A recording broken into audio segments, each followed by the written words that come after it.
Julia, seriously? You're still using that ancient phone from 2018? My brother Harrison laughed, holding up his brand new iPhone as we gathered around the Christmas tree in my parents' living room in Portland, Oregon. Look at this thing.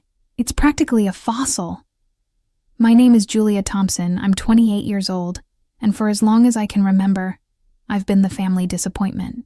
While my siblings splurged on designer clothes, luxury gadgets, and expensive dinners, I clipped coupons, shopped at thrift stores, and lived in a tiny studio apartment on the outskirts of town.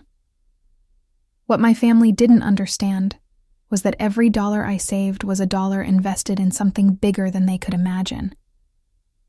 It still makes calls and sends texts, I replied calmly, tucking my old phone back into my secondhand purse. That's all I need. My sister Brenda rolled her eyes dramatically, adjusting her new Cartier watch. Julia, you're 28 years old and you dress like you're shopping in our grandmother's closet. Don't you want nice things? The room fell into that familiar pattern of judgment I had grown accustomed to over the years. My mother, Margaret, sighed deeply while arranging expensive ornaments on the tree. Honestly, Julia, it's embarrassing sometimes. When people ask about my daughters, Brenda works in marketing for a prestigious firm and drives a BMW. And then there's you with your part-time jobs and extreme couponing. My father, David, nodded in agreement from his leather recliner. We raised you better than this, sweetheart. There's being financially responsible, and then there's whatever this is. You act like you're living through the Great Depression. Harrison smirked as he scrolled through his expensive tablet. Remember when she brought her own tea bags to that upscale restaurant for my birthday? The waiter didn't know what to do with himself. The laughter that followed felt like tiny needles pricking my skin, but I had learned to endure it. What they couldn't see was the purpose behind every sacrifice, every moment of ridicule I endured, while they lived paycheck to paycheck despite their impressive salaries. While they accumulated debt to maintain their lifestyles, I was building something extraordinary in the quiet hours after my part-time shifts ended. I'm doing just fine, I said softly, watching as Harrison's girlfriend Kelly joined in the mockery by showing off her designer shoes that cost more than my monthly grocery budget. Little did they know that in just a few minutes, Harrison would accidentally stumble upon information that would flip their entire world upside down. The phone they mocked was about to reveal a secret that would transform their laughter into desperate pleas, and their condescension into shocked silence. The mockery continued as we moved to the dining room for dinner. Brenda made a show of photographing her expensive meal for social media while commenting on how I had brought my own bottled water instead of buying the sparkling water my mother served. Julia's always been different, Margaret explained to Kelly, Harrison's girlfriend, as if I weren't sitting right there. Even as a child, she would save her allowance instead of spending it like normal kids. We thought she'd grow out of it, but here we are. I picked at my dinner, remembering the countless nights I had worked on my project instead of socializing.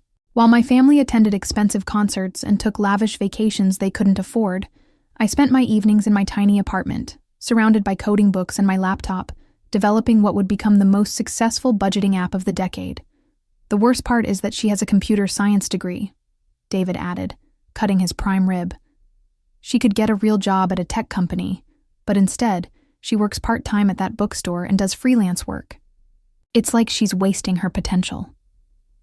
What they didn't know was that my freelance work was actually the development and maintenance of FrugalSmart, an app I had created that helped millions of people manage their finances better.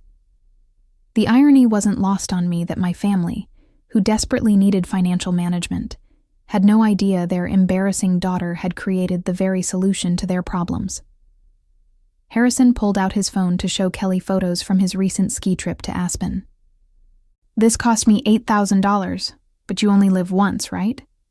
He glanced at me with pity. Julia probably thinks I'm crazy for spending that much on a vacation. I think you should spend your money however makes you happy, I replied honestly. What I didn't add was that his $8,000 vacation was less than what I earned in passive income each day from my app. Kelly looked at me curiously. What kind of freelance work do you do, Julia? App development, I said simply, not wanting to elaborate. The truth was too complex and too unbelievable for this crowd. Oh, like making little games? Brenda asked dismissively. That's cute. Margaret shook her head sadly.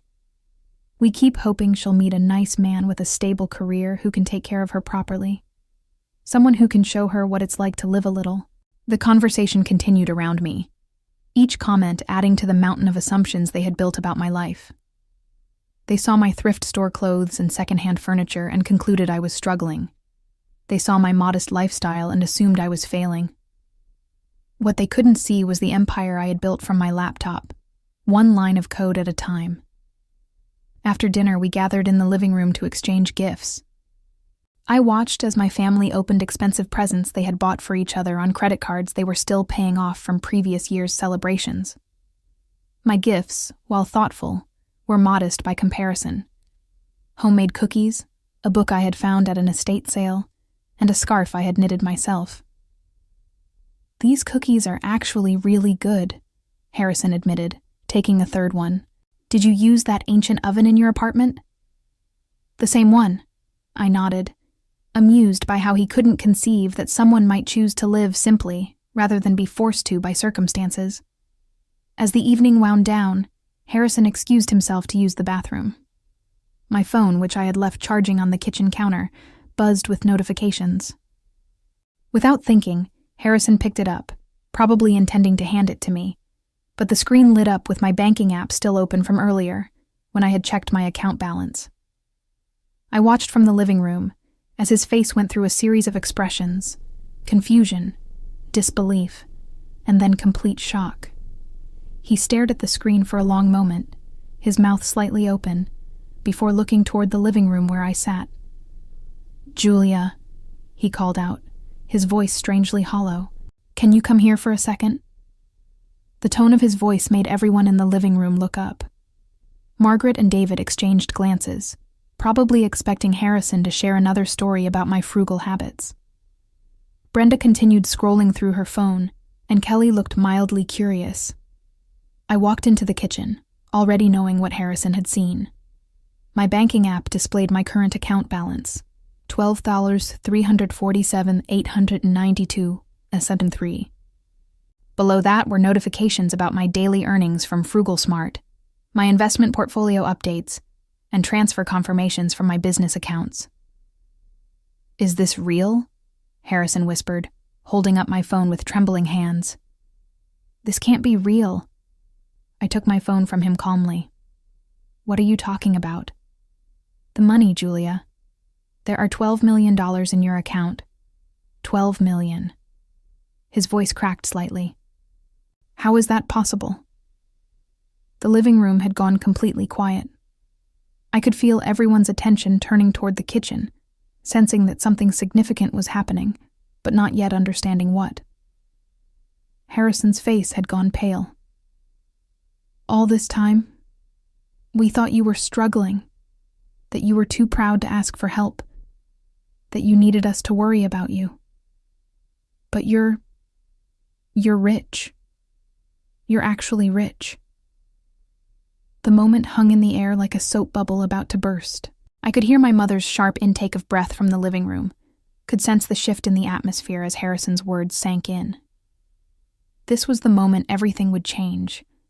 The moment my carefully maintained secret would explode their preconceptions and reveal the truth they never bothered to discover. "What did you just say?"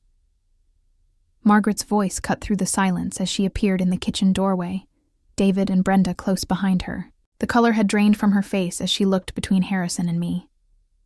Harrison held up my phone again, his hands still shaking. "Mom, Dad, you need to see this.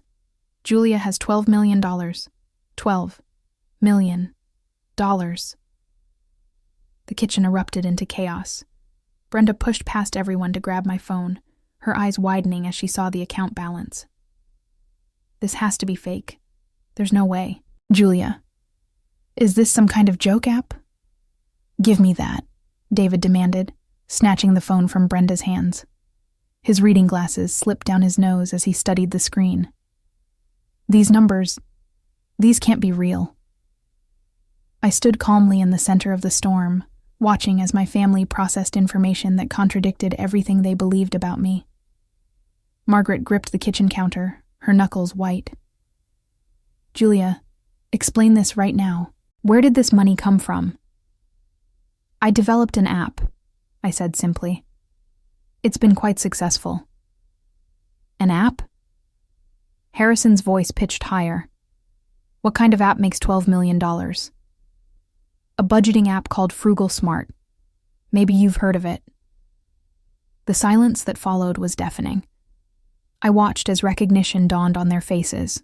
Frugal Smart wasn't just any app. It was the app that had been featured on every major financial news show, the one that had disrupted the personal finance industry, the one that celebrities and financial experts recommended. Brenda's mouth fell open. You're telling me that you created Frugal Smart? The app that Oprah talked about? The one that was on the cover of Time magazine? The same one, I confirmed, taking my phone back from David's limp grasp. Margaret stumbled backward, catching herself against the wall.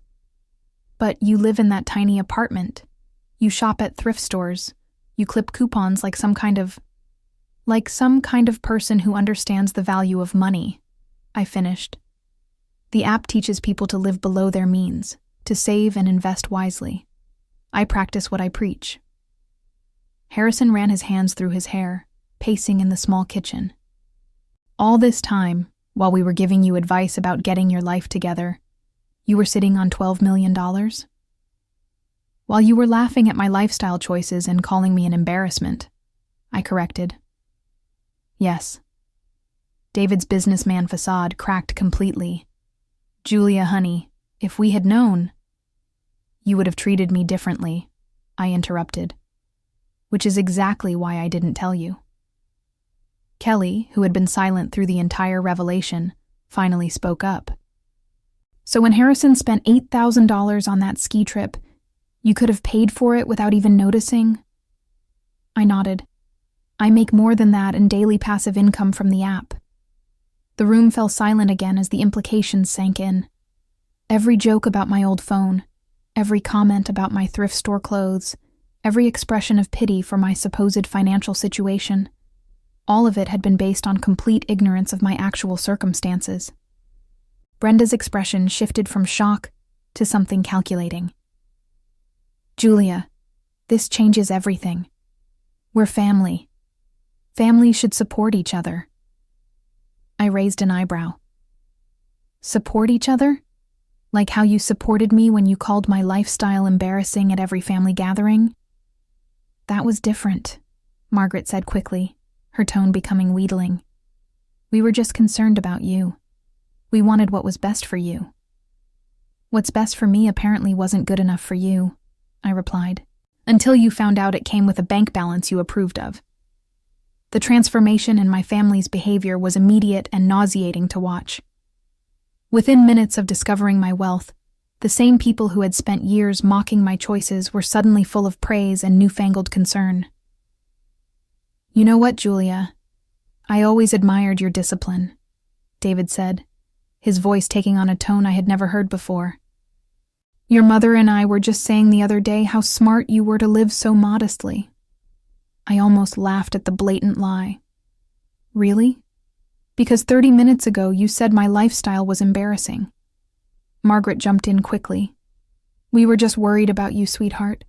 We thought you were struggling and we didn't know how to help without hurting your pride. My pride?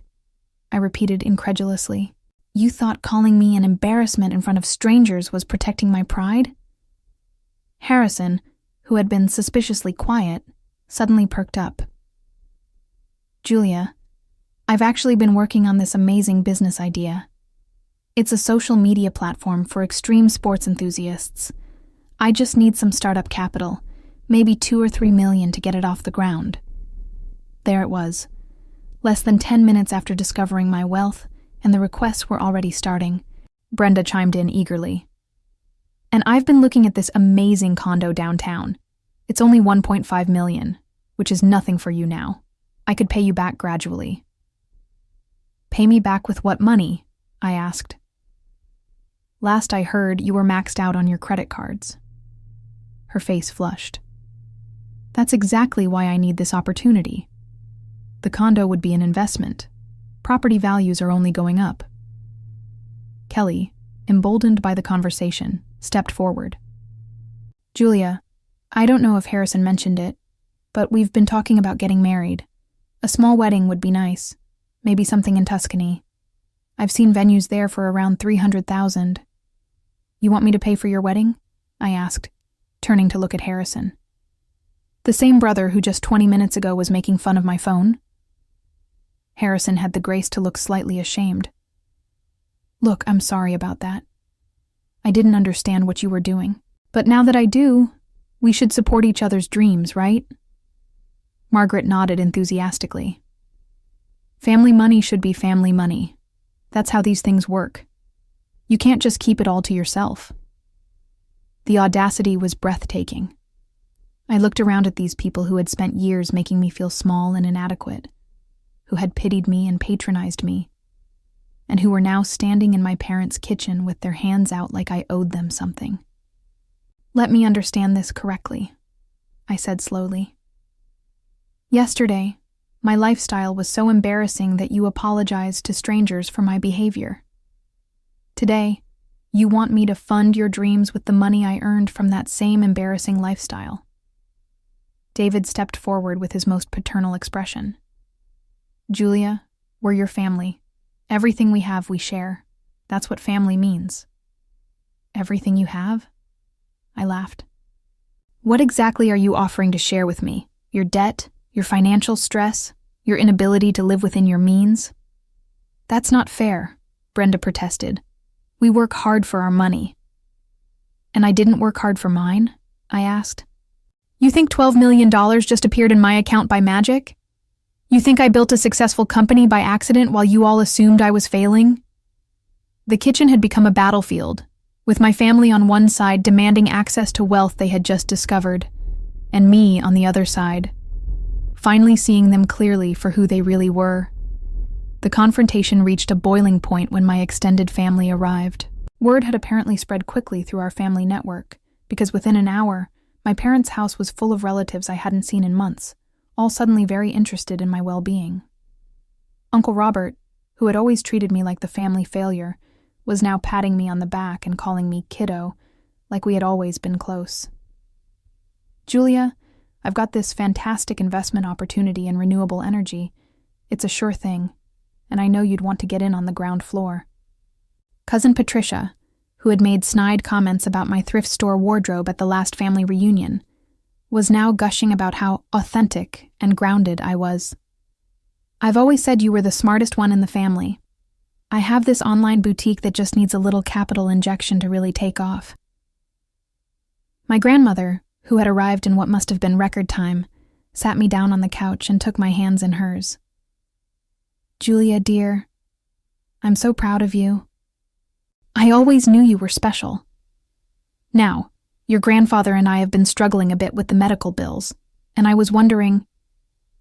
I stood up abruptly, unable to listen to another word. The living room was packed with family members, all with their own sob stories and business plans, all suddenly treating me like the golden child they had never seen me as before. Enough, I said loudly, cutting through the chatter. All of you, just stop. The room fell silent, all eyes on me.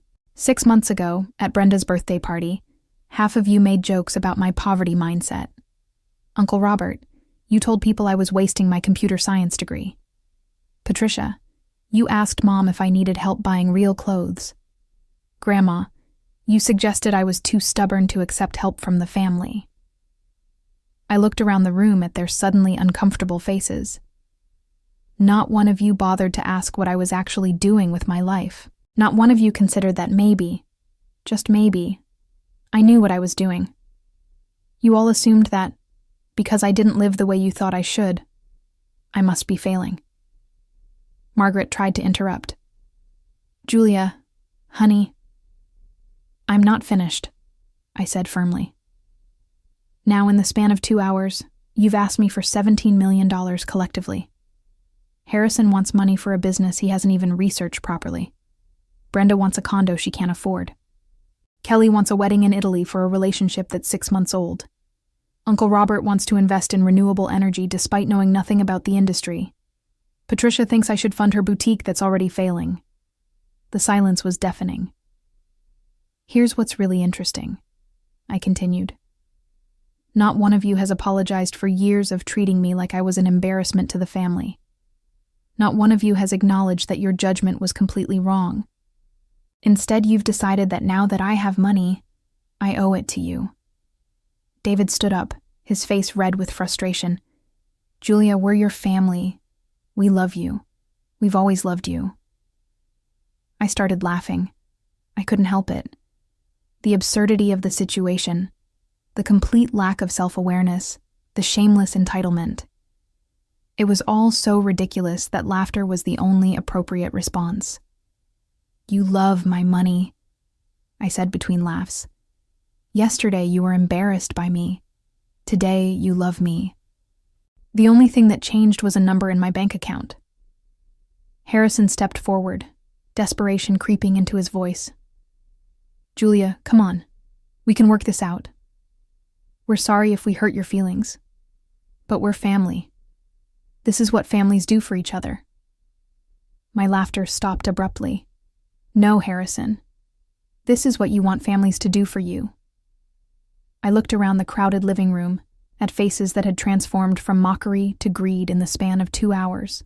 The same people who had spent years making me feel small and inadequate were now staring at me with naked desperation, their hands metaphorically extended, waiting for me to solve problems they had created through their own financial irresponsibility. You know what the funniest part is? I said, my voice cutting through the tense silence. Every single one of you needs my help because you've made terrible financial decisions. Harrison, you've blown through 3 jobs in 2 years because you keep taking expensive vacations instead of focusing on your career. Brenda, you're drowning in credit card debt because you buy designer clothes to post on Instagram. Mom and Dad, you're approaching retirement with almost nothing saved because you've spent decades trying to keep up with your neighbors. I watched their faces as the truth hit home. I created an app that teaches people to avoid exactly the mistakes you've all made. And instead of learning from it, instead of asking for advice, you mocked me for living the lifestyle that made my success possible. Margaret's voice was pleading now. Julia, we made mistakes. We can admit that. But family forgives. Family helps each other. Family respects each other, I shot back. Family doesn't spend years tearing someone down and then expect a bailout when it's convenient. I walked to the front door and opened it wide. The December air rushed in, carrying with it the scent of snow and the promise of a fresh start. Here's my final answer to all of your requests, I said, turning back to face the room full of shocked relatives. No. No to the business investments, no to the condo, no to the wedding, no to the medical bills, and no to every other hand you're going to stick out. You can't be serious, Harrison said, his voice cracking. Dead serious. The same determination you all mocked is the same determination that's going to keep my money exactly where it is, with the person who earned it. The explosion of outrage was immediate and predictable. This is ridiculous, Uncle Robert shouted, his face turning purple. You can't just hoard wealth while your family struggles. Watch me, I replied calmly. Brenda burst into tears, though I suspected they were more manipulative than genuine. Julia, I'm your sister. How can you just abandon me? The same way you abandoned me every time someone asked about your embarrassing sister, I answered. Harrison made one last desperate attempt. Julia, if you do this, you'll regret it. Family is all we have. Money doesn't last forever. I smiled at him, the same brother who had made fun of my phone just hours earlier. You're right, Harrison. Family is all we have, which is why it's so important to choose wisely. The implications of my words hung in the air. I wasn't just refusing their requests. I was cutting them off entirely. "You're making a huge mistake," David said, his voice cold with anger. "We won't forget this." "Good," I replied. "I hope you remember it every time you're tempted to judge someone based on their appearance or lifestyle choices." Patricia tried a different approach. "Julia, think about what your success could mean for the whole family. We could all be better together." "We could have been better all along," I said. "But you chose mockery over support, judgment over curiosity, and assumptions over actual conversation. That was your choice. This is mine." I gestured toward the open door. "I have work to do. My app won't manage itself, and unlike some people, I believe in earning what I have." One by one, they filed out, their faces showing various combinations of shock, anger, and disbelief. Harrison was the last to leave, pausing at the door to look back at me. "This isn't over, Julia." "Yes," I said, closing the door firmly behind him. "It is." In the months that followed, my family faced the harsh consequences of their years of poor financial decisions and cruel treatment. Harrison's attempt to launch his extreme sports social media platform failed spectacularly when investors realized he had no actual business plan beyond people like extreme sports. He burned through his remaining savings trying to convince venture capitalists to fund his half-baked idea, ultimately having to move back in with our parents when he couldn't make rent. Brenda's financial situation deteriorated rapidly without the bailout she had expected, forcing her to declare bankruptcy and move into a studio apartment while working 2 part-time jobs to pay off her massive credit card debt. Margaret and David discovered that their retirement dreams were impossible without my financial support, requiring them to continue working well into their 70s while watching their friends enjoy the golden years they had assumed my money would provide. The extended family members who had shown up with their hands out found themselves dealing with their own financial crises without the safety net they had taken for granted, learning too late that entitlement and poor planning make for a toxic combination. As I sat in my home office that evening, surrounded by the same modest furnishings that had once been a source of family shame, I reflected on how their mockery had ultimately strengthened my resolve and sharpened my focus on what truly mattered. The revenge wasn't in denying them money. It was in proving that the lifestyle they had ridiculed was actually the foundation of genuine success and happiness.